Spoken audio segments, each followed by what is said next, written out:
Big boss Malayalam season 7 ഇന്ന് ഹൗസിനോട് വിട പറയാൻ പോകുന്നത് ആരാണ് എന്നുള്ള കാര്യത്തിൽ ഒരു അപ്ഡേറ്റ് ലഭിച്ചിട്ടുണ്ട്. ഇത് ഇപ്പോൾ റൂമറായിട്ട് കറങ്ങി നടക്കുന്ന ഒരു സംഭവമാണ്. പക്ഷെ ഇത് സത്യമാവാൻ സാധ്യതകൾ ഏറെയാണ്. കാരണം ഈ ഒരു കണ്ടസ്റ്റന്റിന് വോട്ടുകൾ നല്ല കുറവായിരുന്നു ഈ ആഴ്ച. നല്ല രീതിയിൽ തന്നെ താഴെ പോകുന്ന ഒരു കാഴ്ചയാണ് കണ്ടത്. ഡേഞ്ചർ സോണിൽ നിൽക്കുന്ന ഒരു കണ്ടസ്റ്റന്റ് ആണ്. അപ്പോൾ ഞാൻ കൺഫേംഡ് എന്നൊന്നും പറയുന്നില്ല, ഇതൊരു റൂമറാണ്, അത് അപ്ഡേറ്റ് ചെയ്യുന്നുവെന്ന് മാത്രം. പുറത്താവുന്നത് റെന ഫാത്തിമയാണ്. ബിഗ് ബോസ് ഹൗസിലെ ഏറ്റവും പ്രായം കുറഞ്ഞ വ്യക്തിയായിട്ട് എൻ്റർ ചെയ്തിട്ടുള്ള റെന ഫാത്തിമയാണ് ഈ ആഴ്ച ബിഗ് ബോസ് ഹൗസിനോട് വിട പറയാൻ പോകുന്നതെന്നാണ് എല്ലാവരും പറയുന്നത്. ഇതൊരു റൂമറാണ് കേട്ടോ, ഞാൻ ഇപ്പോഴും പറയുന്നത് റൂമറാണ്.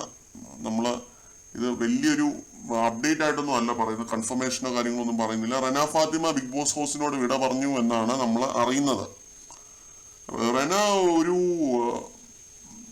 ആവറേജ് കണ്ടസ്റ്റന്റ് ആയിരുന്നു കേട്ടോ. എത്ര ഭയങ്കരമായ ഗെയിം കളിച്ച് അങ്ങനെ രീതിയിൽ പ്രേക്ഷക പിന്തുണ നേടിയെടുത്ത അങ്ങനത്തെ ഒരു കണ്ടസ്റ്റന്റ് ഒന്നും അല്ല. അതേസമയം തന്നെ ഒത്തിരി വീക്കും അല്ലായിരുന്നു. കുറെ ഗെയിം കളിച്ച് ഒക്കെ തന്നെ നിന്നിട്ടുള്ള ഒരു കണ്ടസ്റ്റന്റ്, ആക്റ്റീവായിട്ട് നിന്നിട്ടുള്ള ഒരു കണ്ടസ്റ്റന്റ് ആയിട്ടാണ് എനിക്ക് തോന്നുന്നത്.